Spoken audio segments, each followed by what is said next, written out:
राम राम राम राम राम राम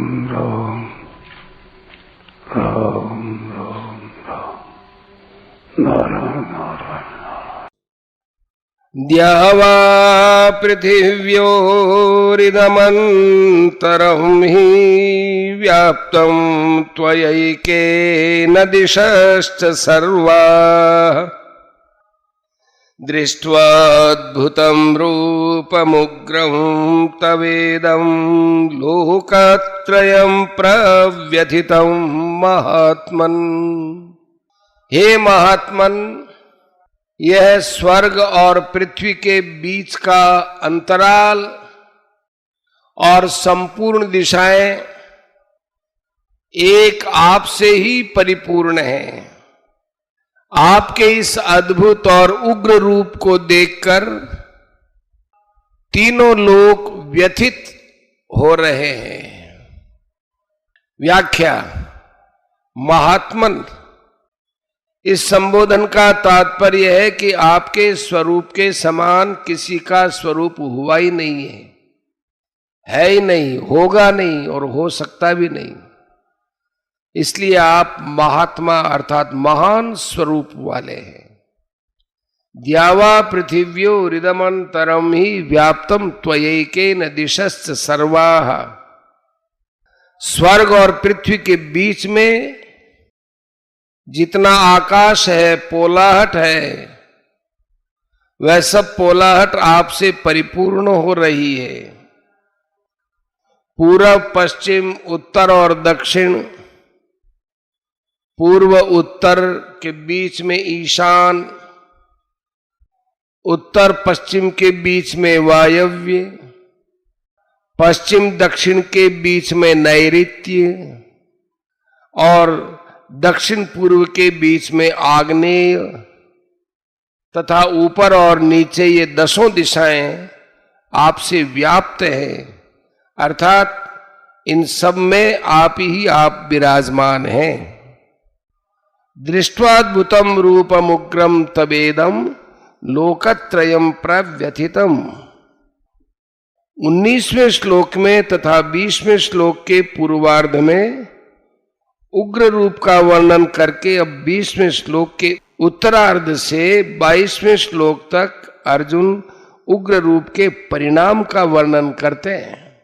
आपके इस अद्भुत, विलक्षण, अलौकिक, आश्चर्यजनक, महान, देदीप्यमान और भयंकर उग्र रूप को देखकर स्वर्ग, मृत्यु और पाताल लोक में रहने वाले सभी प्राणी व्यथित हो रहे हैं, भयभीत हो रहे हैं।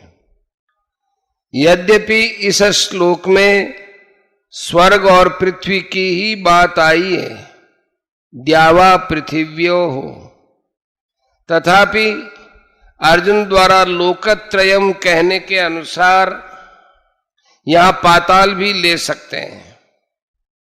कारण कि अर्जुन की दृष्टि भगवान के शरीर के किसी एक देश में जा रही है और वहां अर्जुन को जो दिख रहा है वह दृश्य कभी पाताल का है, कभी मृत्युलोक का है, कभी स्वर्ग का है।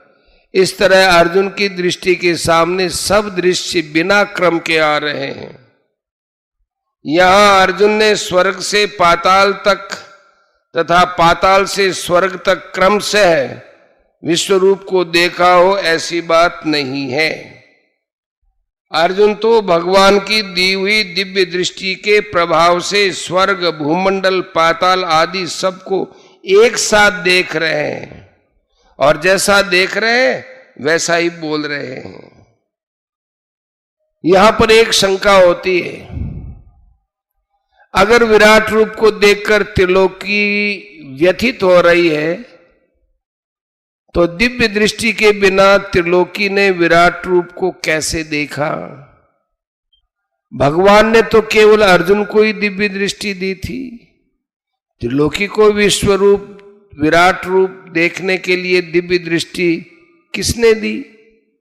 कारण कि प्राकृत चर्म चक्षुओं से ये विराट रूप देखा नहीं जा सकता, जबकि विश्वमिदं तपंतम और लोकत्रयम व्यथितम पदों से विराट रूप को देखकर त्रिलोकी के संतप्त और व्यथित होने की बात अर्जुन ने कही है। इसका समाधान यह है कि संतप्त और व्यथित होने वाली त्रिलोकी भी उस विराट रूप के अंतर्गत ही है, अर्थात विराट रूप का ही अंग है। संजय ने और भगवान ने विराट रूप को एक देश में देखने की बात कही है, पर अर्जुन ने एक देश में देखने की बात नहीं कही, कारण कि विराट रूप देखते हुए भगवान के शरीर की तरफ अर्जुन का ख्याल ही नहीं गया। उनकी दृष्टि केवल विराट रूप की तरफ ही बह गई।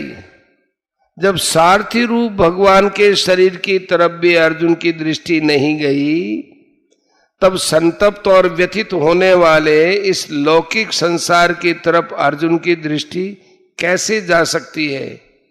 इससे सिद्ध होता है कि संतप्त होने वाला और संतप्त करने वाला तथा व्यथित होने वाला और व्यथित करने वाला, ये चारों उस विराट रूप के ही अंग हैं। अर्जुन को ऐसा दिख रहा है कि त्रिलोकी विराट रूप को देखकर व्यथित भयभीत हो रही है, पर वास्तव में विराट रूप के अंतर्गत भयानक सिंह, व्याघ्र, सांप आदि जंतुओं को और मृत्यु को देखकर त्रिलोकी भयभीत हो रही है।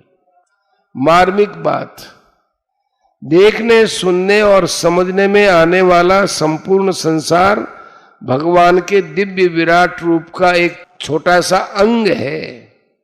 संसार में जो जड़ता, परिवर्तनशीलता, अदिव्यता दिखती है, वह वस्तुतः दिव्य विराट रूप की एक झलक है, एक लीला है।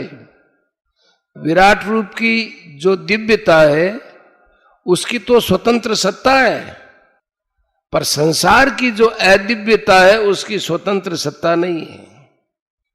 अर्जुन को तो दिव्य दृष्टि से भगवान का विराट रूप दिखा, पर भक्तों को भाव दृष्टि से यह संसार भगवत स्वरूप दिखता है। वासुदेव सर्वम।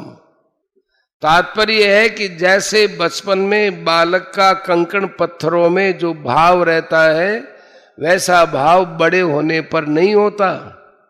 बड़े होने पर कंकड़ पत्थर उसे आकृष्ट नहीं करते।